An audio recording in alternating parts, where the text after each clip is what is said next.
The daily was bullish, so we looked for buys. That's all we did. Daily was bullish, we looked for buys on a small time frame. Right now, still, the daily is bullish, but we're creating some sort of a resistance up over here, which, let's take a look on the 4-hour now.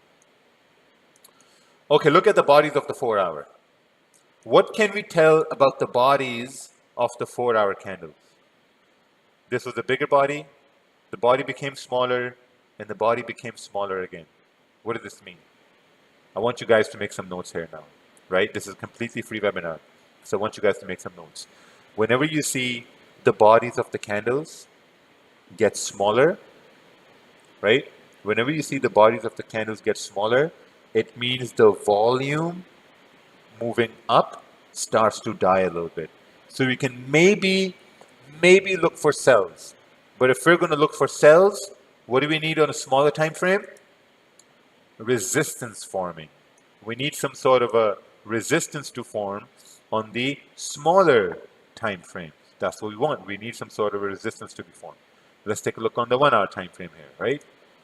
1 hour is creating some resistance, and we have some support formed on the 1-hour time frame, right? So if we look at this range on the 1 hour, this is a 81 pip range, right? Let's take a look at this information on the 30-minute time frame. Remember, whenever you're looking at the 30-minute time frame, smaller time frames, you're always going to see some more information. So on the 30-minute time frame, the candles are already coming down. We have another minor support on the 30-minute time frame. How big is this range? 40 pip range, but the candles are... So what do we know about ranges, right? So here's the thing. So you have a resistance at 1984. You have a support at 1979. And now the candles are in the middle of a range. Is it good to trade in the middle of a range? Is it a good idea to trade in the middle of a range? I don't think so. I don't know. No. Because if you want to trade, you either want to take a buy at the top or you want to take a... No, you either want to take a sell at the top or a buy at the bottom. But we're in the middle of a range. So we're not going to do anything. We're just going to wait around, and we're going to wait for some more information. That's all we're going to do. We're going to wait for some information, and then that's it. See, this 30-minute candle is about to close. Boom. 30-minute candle has closed. Now ask yourself 2 questions. Always ask yourself 2 questions. Can I take a buy? The following question, can I take a buy? Okay. If you say yes, has the candle closed bullish on the 30-minute time frame? No, you can't take a buy. Again, another question, can you take a sell? Yes, okay. Then the next question is, where are we? Can we take a sell? We are at support, so we cannot take a sell. So we cannot take a buy, and neither can we take a sell. So what do? We wait. For what? For something. For candles to print in a way that we recognize and then do something. So I guess this could be our target for price to move down here. Right, so the candle is about to close here now. We're still in the range and there's absolutely nothing happening. Look, we're still in the range at this point. Now all we want is maybe a candle to close below the support so we can take a sell in this 30 pip range. Right, that's it. We're just waiting for a candle to kind of like, close below the support. That's all what we're waiting for. Let's speed it up here a little bit. We're waiting. Oh, look at that. Look what's happening. We're breaking below this area, right? We're breaking below this area. Now, someone can have a really good idea. Oh, let me take a sell over here. But if you do take a sell, right? Now, here's the thing. When you take a sell, or when you take a buy because you think price is going to move that way, sometimes you're going to make money, right? But what's going to happen is that then you're going to start to believe that since you want to trade that way without any candle closure or without any candle confirmations, you're going to believe that this is going to happen over and over and over and over again, when in reality that's not going to be the case, right? So it's better to wait for confirmations. I'm not going to go through the 15-minute time frame. Look, even if you take a sell here, your stop is like almost 30 pips. No, for me, stop losses have to be maximum 25 pips. Maximum 25 pips. So it's okay. Even if price, like, does something, like, look at that, right? So just waiting. 30-minute candle closed at the support. We broke below. Of course, maybe I missed this trade. That's totally fine. But all I want is price to create some resistance. Oh, wow, look at that. This is amazing. And the reason why this is amazing is that if we can create resistance and then I can take a sell, I think I can have a very good trade coming all the way down towards 1966. That's it. Just waiting. We're in a game of waiting, guys. Like, don't let these moves scare you. Don't let these moves tell you that you're missing out. Never do that. All these candles coming down, don't let these moves tell you that you're missing out. Because trust me, whenever you take a dumb trade, right? Whenever you take a dumb trade and you lose, the next time price prints the perfect setup, and then you're too scared to take that setup. It happens to a lot of you guys, that you're too scared to jump in the setup that you really wanted to jump in. So we're just going to wait. We're just going to wait. Right? The candle's about to close. Boom. We got London open over here. We're just waiting. We're waiting for price to create some resistance. If we create resistance, there's a very good probability we can continue to push down. Look, there's a 61 pip range over here. Wow, look at that. Candle moving up. No problem.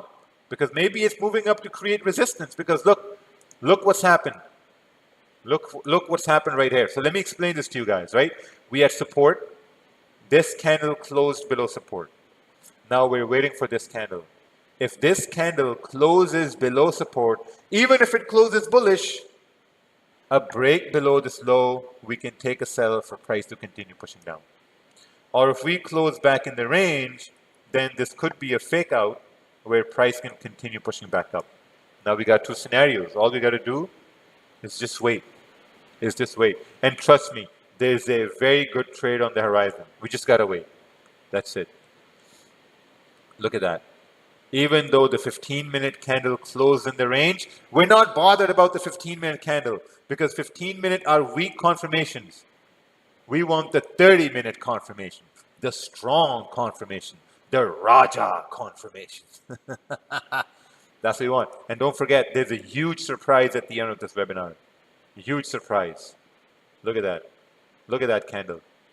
What are we going to do? Are we going to close above? We're going to close below. We're going to close above, close below, boom. Look where the candle closed.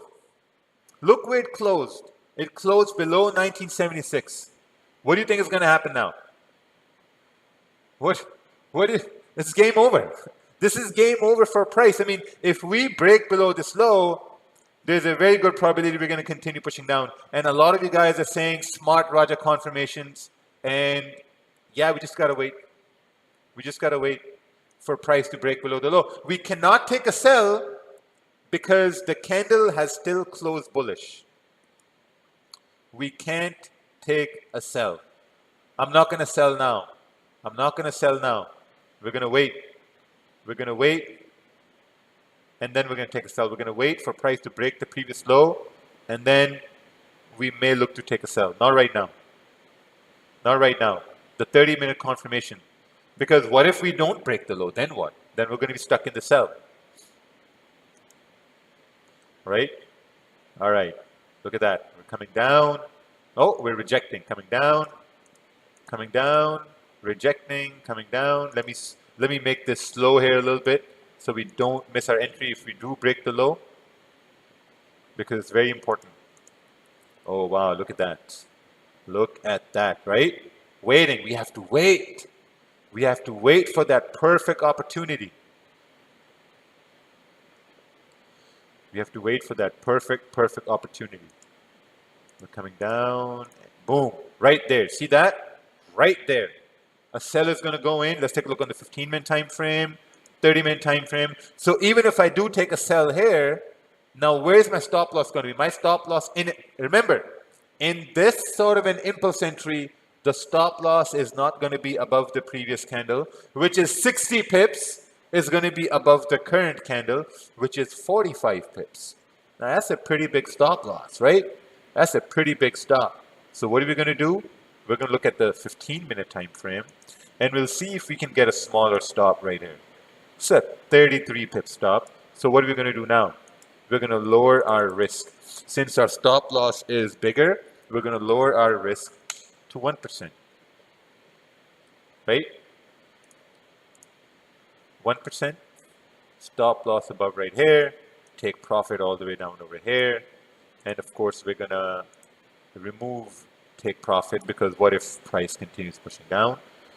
And we're going to let it play based off of the 30-minute time frame. That's it. That's our trade. We broke below the low, impulse entry, 1% risk. That's all there is to it. Let's speed it up here a little bit.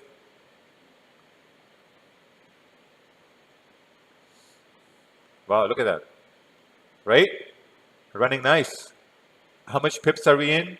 20, 25, candle close with no wick at the bottom. If we want to let it run, let's put stops at break even. We're up 4.5 or whatever, and we're going to close partials. Go to partials, we're going to close, let's say 80%. And that's it. Stops at break even. Oh, wow, look at that. We're continuing to push further down even more. Right? Simple. We took one trade yesterday, and now we took a second trade here today, and just waiting. By just waiting. That's it. We just waited. Now all we got to do is just wait for New York session. Oh, look at that. We close above the support. Are we going to continue moving? Or what's going to happen? We're probably creating some sort of a support for price to come up, create some resistance, and then continue to push down. But we already made a good percentage, so we're going to let the trade run. We're at 5.7% right here. 5.7%. This is the support we have here. So I think now we're moving into, slowly, we're moving into New York, pre-New York. And we'll have to see what's going to happen over here. Oh my God, this is my first time watching your webinar, and I'm finally understanding and seeing where my mistakes have been made. This simulator is truly what I need. But it's not available at this point now.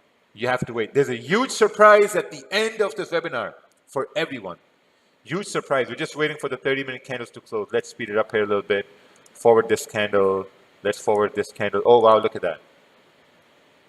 Let me explain to you guys what's happening now.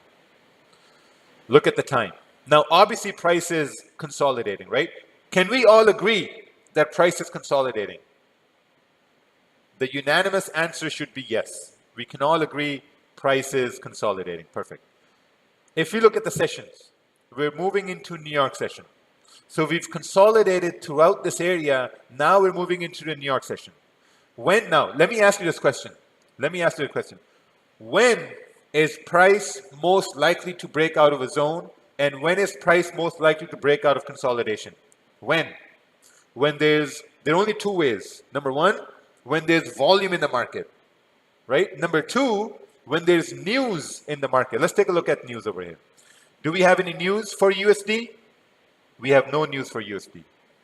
And if someone asks, does CAD affect gold? No.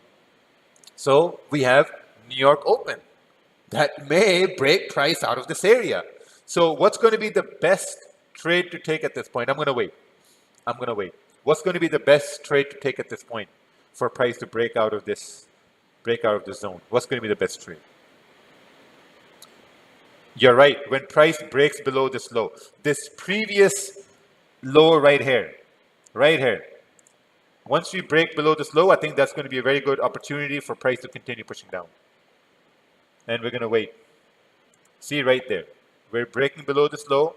So this is a very good opportunity for an impulse entry for price to continue pushing down. And now we're going to lower our risk. Now, here's the thing. Here's the huge mistake that you people make. The huge mistake is when you're winning, you increase your risk. No. Don't do that. When you're winning, decrease your risk. Decrease it. Because now we're at the same day. We got to decrease the risk because now we're taking an extra trade. So I'm going to decrease my risk. I'm not going to increase my risk. I'm going to decrease my risk because I already have a position running at this point. So we're going to decrease the risk. Impulse entry. Impulse entry because it's New York Open and we're anticipating New York Open volume to continue driving price down. That's all what we're doing. Look at that. 10 minutes in, 12 minutes in. We're just anticipating it to drive price down. That's all what we're doing. And let me bring the stop loss here as well. Right? Perfect. That's it. That's all we got to do. Make a layer. What layer? So we're just going to let it run till NYSE open. And that's, oh, wow. Oh, we came up over here a little bit. So let's put these above this area, except, and let's put this one is here, and let's put this one above this area. That's it. Let's forward this till London close. Awesome. You see that? We lowered our risk and we were able to let positions run. The first position, 0.03, ran 200 pips. The second one, 126 pips. Close everything.